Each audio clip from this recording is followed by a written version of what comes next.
Hi, welcome to the newest episode of the J-Karp Show.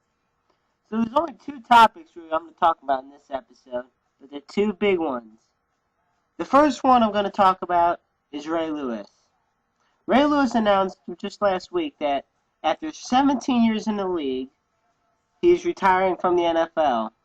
It left the entire football community shocked because here he is, a first ballot Hall of Famer, no doubt, the original Raven because he's the last remaining Raven from the first franchise. And now all of a sudden he tells you he's retiring. But most people saw it coming after he tore his triceps in week 6 and hadn't played for the rest of the year. But today the Baltimore Ravens defeated the Indianapolis Colts 24-9, while Ray Lewis got 13 tackles and 1 pass defended. Almost got a pick on that play. Whether it be his last game or not is beyond me, but what is for sure is that it was his last game in Baltimore Stadium.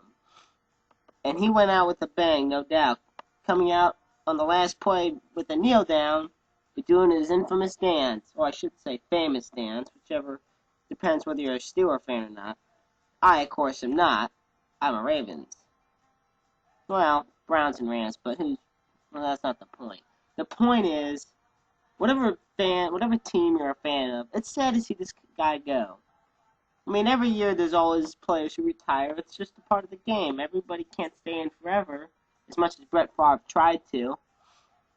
But it's just sad because everybody thought Ray Lewis was almost like the immortal one. You know, I was 1 year old when Ray Lewis started playing.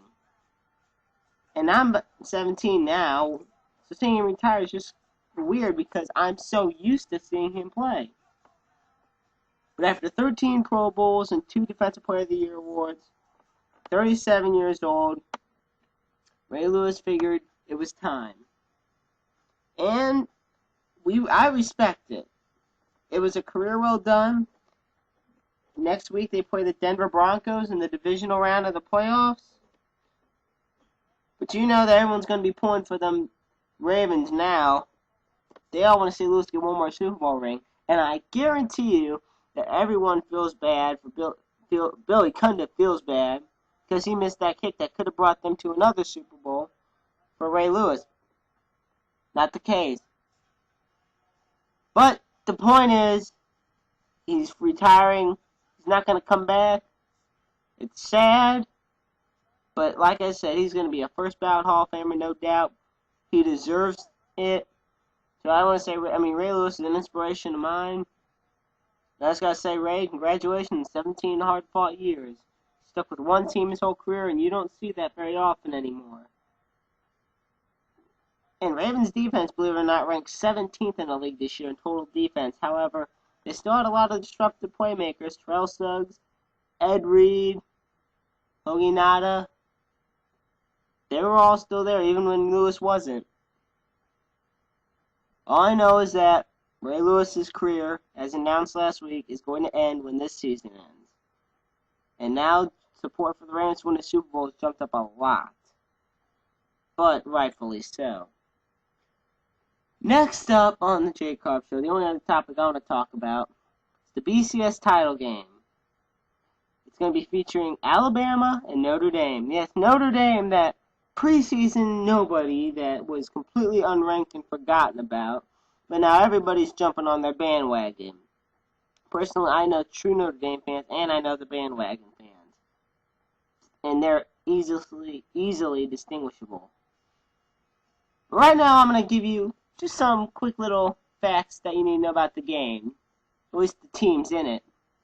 Nationwide, Notre Dame's 6th in total defense. Against the run, it's 4th. Only 92 point yards allowed per game. However, Alabama has 2 1,000-yard running backs, junior Eddie Lacy and freshman T.J. Yeldon. Both got well over 1,000 yards. One got exactly 1,000 yards. T.J. Yeldon got 1,000, and Lacy had 1,182. They combined for a total of 27 touchdowns. Alabama QB A.J. McCarron leads the nation in passing efficiency. He got 26 touchdowns this year. But there's just something about Notre Dame's defense. It's like a brick wall that you are trying to run into. It's like you're a yard away from the end zone, but the only thing surrounding you is an 11-foot big wall made of brick. That's Notre Dame's front seven. And what's going to be determined in this game is to who has the better red zone defense. Because there's going to be a lot of trips in the red zone. Question is, which team can hold the opponent in the red zone to field goals or maybe even turnovers? The one who does that's going to end up winning that game, in my opinion. Now, I'm not the college football expert as I am with NFL information, but I do know that Alabama has one of the most explosive offenses, yet was only a few yards away from missing the BCS title game, as Georgia was storming down the field, but bad clock management and bad pass protection cost them the game. Some quick stats to compare Notre Dame and Alabama. Notre Dame has 67 tackles for losses this year. Alabama has 81.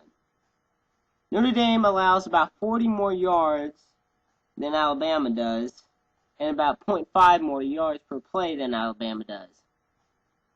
But one thing that really sets the Notre Dame defense apart from others is Manti Te'o, who honestly deserves an award, but too bad there's not a defensive-only award in college football, because he definitely deserves one. And I have tried to consider them having to make one. I'm not obviously going to mail in college football asking them to make one, but everybody thinks they should make one because Johnny Manziel won it this year as a freshman, but only once has anyone ever on defense won the Heisman, and that's Charles Woodson. And that's because Charles Woodson did everything.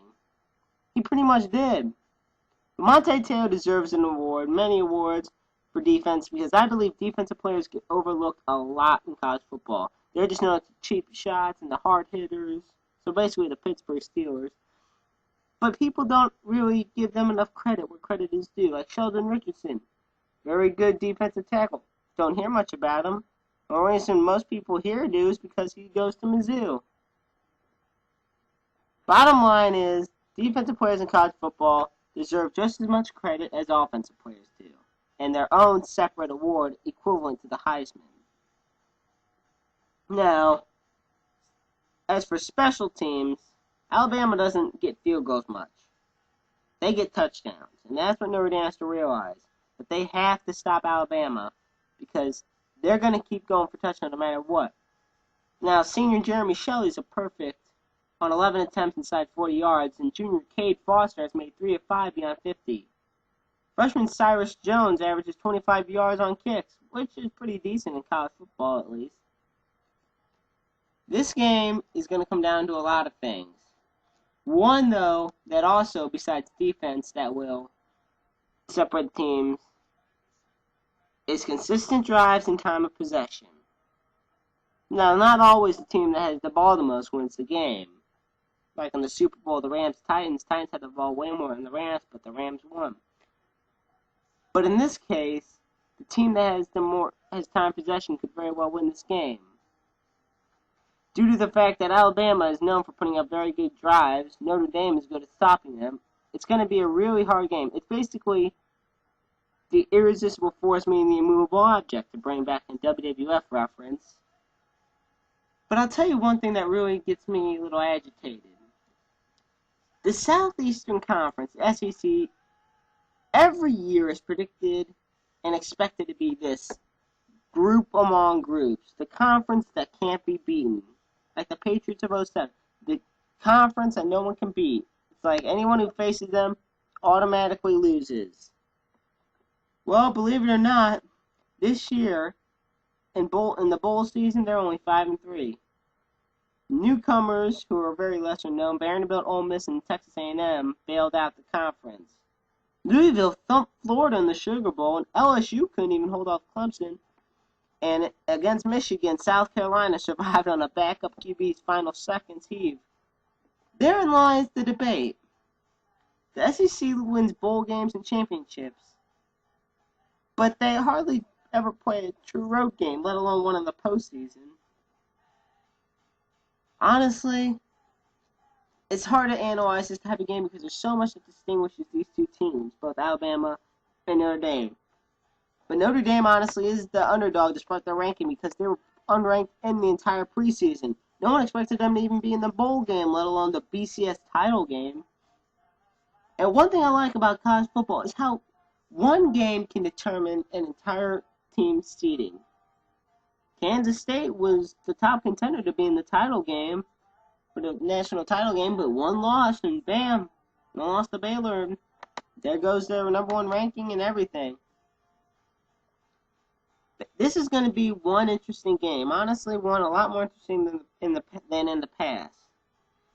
And if I had to give my opinion based on what I know about at least both Alabama and Notre Dame, more Notre Dame, I'm honestly going to go with Notre Dame because they have a better defense than Alabama does in offense. So my prediction for the BCS title game is the Notre Dame Fighting Irish over the Alabama Crimson Tide in a close game, of course. It's not going to be like a shootout.